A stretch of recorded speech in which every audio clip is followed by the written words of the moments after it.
programs that are designed to mimic the human mind. Joining us now to give us the pros and cons of chatbots in the workforce is Chris Desi, founder of Torque AI, an artificial intelligence marketing agency for small businesses. Chris, great to see you. Great to see you as well. So is there a difference between ChatGPT and chatbots? It is. So the way I think about it is chatbots are the front receptionist. Okay.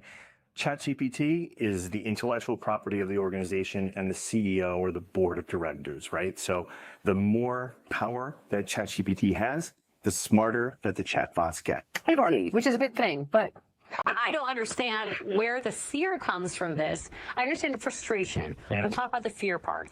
Well, I think people are concerned about AI getting a little bit too smart because what's happening now, it is getting very intelligent. So the chatbots can mimic human behavior.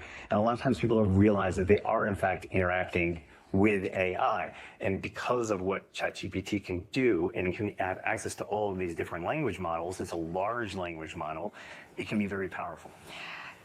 Does the chatbot work better in small businesses or big businesses? Talk about that. And the customer service front. Right now, what I'm seeing is it's absolutely dominating small businesses. We're in the middle of a renaissance for small business because they can punch above their weight class by leveraging this type of technology, by training the chatbot. So they can train a chatbot specifically on their information, frequently ask questions, all the stuff that drives them nuts. In the front, they're dealing with a customer, they're trying to have a conversation, the phone is ringing, and the back, it can be handled with the chatbot on their websites very easily. The concerns are this is obviously replacing a real human's job. Yeah. But the thing is, in every single industry, eventually something like this happens as our technology advances. So what do you say to people that are concerned about that? People get nervous. They feel like the bottom's dropping out, and they're kind of like, oh my gosh, and everybody's freezing.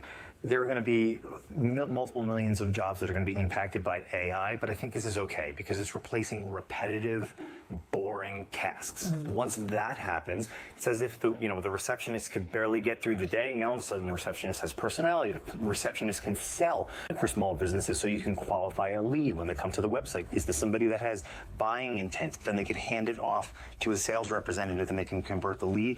Up 83% conversion rates from chatbots to sales executives. So it works wonders when it comes to a small to medium-sized business that doesn't have the money to do what the big businesses. Yeah. So it's doing well for the business owner, but how about for the customer? So you call, you're chatting with it. I want to know the store hours. I get it. The chatbot can tell me that it closes at 5 p.m. But what if I want to talk to a human to talk to them about getting me a refund or maybe thinking outside of the box if something didn't go right? It does have limitations. But right now, there are a billion people that are interacting with chatbots around the globe, and they probably don't even realize that it is technology. They might think that they're speaking to a human being, but because it is getting said, can be deceptive, but I think we just need to be aware of the fact that that's just the way of the world, right? If we have voice bots as well, that when you're calling and you're getting information, you're kind of like, it's not a human being. No. So you're being, you're like, wait a minute, what's happening? So they're getting better, and it's harder to detect. But if it's heavily conversions on the business end, that's from my perspective. I'm like, it works wonders. We want to implement it for our clients so that they can get, part of that money that's happening right now. Just multiple billions of dollars, $23 billion in savings by implementing chatbots. Okay, so the one question here is, when is that going to replace us?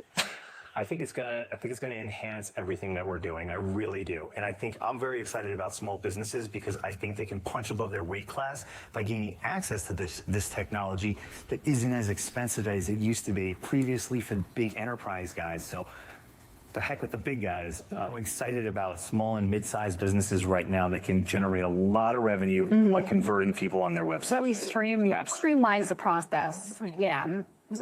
For it to be their own owner. We certainly appreciate you being here to explain that for us. So, thank you.